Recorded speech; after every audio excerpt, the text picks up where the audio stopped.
Intuitive mobility is a name I came up with, and I've certainly, I feel, advanced the area of mobility in new directions that no one else has covered. However, everything that I've done has been standing on the shoulders of giants. It's been because I've experienced and learned from a great many other people. And I have some of those people listed up here on the board.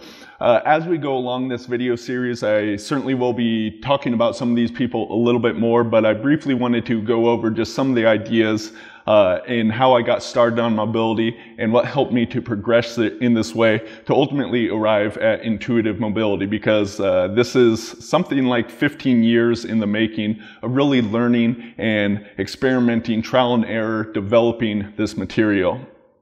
So really the whole idea of mobility exercises, I was first introduced to that area by Matt Fury and Pavel Tsatsouline. Pavel has a great book called Super Joints that really goes into a lot of detail. Matt covered it in various different courses. Also Steve Maxwell, he's someone that I learned some new moves, and as we go through the different moves, I'll sometimes be addressing, ooh, I picked this one up from this person or that person.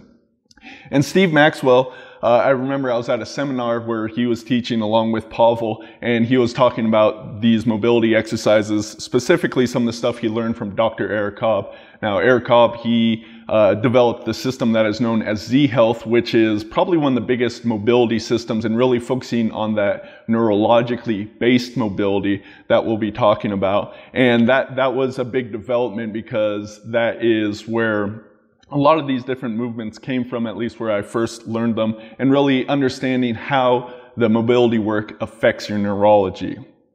Scott Sonnen was another one with his different flow systems. He's the guy that created the club bells or made those popular, but also very good at moving in different ways. So learned a lot from him in working with this.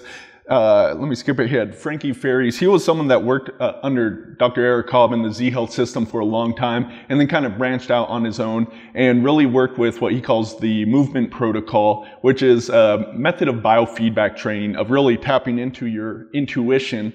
And while that was how I learned it was more focused on the strength training, there was an important point he talked about how really every movement could be tested, and this idea that just doing your whole body in mobility drills isn't necessarily the best thing, because certain exercises may be good for you to do at a time, other ones not so much. So that's something that really changed how I looked at mobility and eventually led to this intuitive mobility development.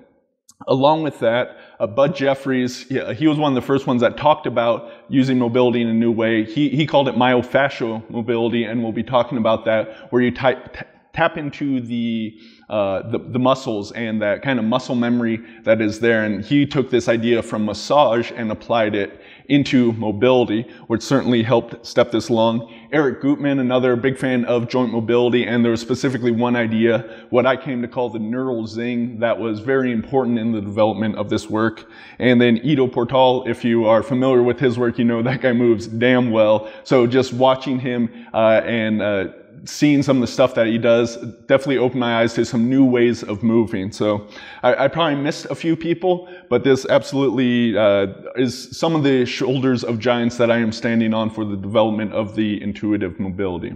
So as I said, I'll mention some of this stuff that I briefly talked about here as we go along at the various points when we need to expand on those ideas. But I like to give credit where credit is due, so I'm giving credit to all these great people.